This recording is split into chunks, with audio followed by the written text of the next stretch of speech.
ELPS. ELPS னா என்ன? E னா என்ன சொன்ன? Experience. Language, picture, symbol. அது definition இங்க 89ல இருக்கு. பாத்தீங்கன்னா தெரியும்.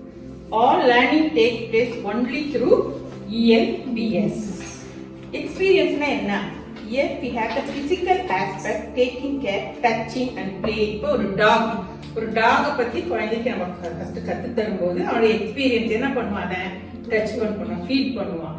டச் நியாயமே எப்படி இருக்கும், அது புசு புசுன்னு இருக்கும், அதோட உருவம் எப்படி இருக்கு, அவன் நேரடியா பார்க்கும்போது அவனுக்கு அந்த அனுபவம் கிடைக்கும், எக்ஸ்பீரியன்ஸ். அடுத்தது என்னதான் பாக்குறோம்? லாங்குவேஜ். அந்த அனிமலுக்கு ஒரு நம்ம பேர் கொடுக்குறோம். இப்படி இருக்கிற அனிமலுக்கு என்னன்னு பேர் கொடுக்குறோம்? டாக். நிறைய வீட்டுல பெட்ஸ் வச்சிருப்பாங்க இல்லையா? அப்ப அதை நம்ம கேட்கலாம். The dog is given to the animal and the child learns the word. இந்த லாங்குவேஜ்ல அந்த குழந்தை என்ன படிச்சுக்குது? தொட்டு பார்த்து அது என்ன அனிமல் படிச்சுக்குது. என்ன அனிமல் தெரியுது? இப்போ டாக் அப்படின்னத கத்துக்குது. அடுத்தது அதுக்கு மேல நம்ம என்ன காட்டலாம்? இந்த டாக் நேரடியாவும் காட்டலாம், படத்துல காட்டலாம். பிக்சர்ஸ் ஃபுல்லா கொண்டு வந்து விதவிதமான வெரைட்டி ஆஃப் டாக்ஸ் இருக்கு இல்லையா? இப்ப நிறைய டாக்ஸ் பிக்சர்ஸ் கொண்டு வந்து என்ன பண்ணலாம்? குழந்தைகளுக்கு காட்டலாம். சின்ன சின்ன ஃபிளாஷ் கார்ட்ல நம்ம காட்டலாம். அடுத்தது ஃபைனலி சிம்பிள்னா டாக் நம்ம சொல்லிடுறோம்.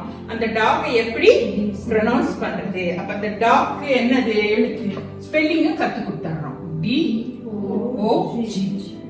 அப்போ இந்த DOG வரும்போது அதனுடைய சவுண்ட் சொல்லி தரோம். D போது எட்டு சவுண்ட். G வந்து க சவுண்ட். கர்கிள் சொல்றோம் இல்லையா? கோ. DOG. அப்ப அவன் எழுத்து கூட்டி படிக்கும்போது என்ன வந்துடும்? டாக் அப்படின்றத அவன் கத்துக்கிறான். Finally the word dog is taught to read and write. அவன் டாக் என்ற வார்த்தையை வாசிக்கவும் தெரியணும், அதே சமயத்துல எழுதவும் தெரியணும். இப்படிதான் ஒவ்வொரு இதையும் நம்ம இந்த ELPS ஸ்டார்டிங்ல குழந்தைங்களுக்கு எந்த ஒரு கேட் எடுத்தாலும் அதே மாதிரி தான். ஃபர்ஸ்ட் கேட்க்கு என்ன பண்ணலாம்? அதே எக்ஸ்பீரியன்ஸ் என்ன பண்ணலாம்? கேட்டை தொட்டு பார்த்து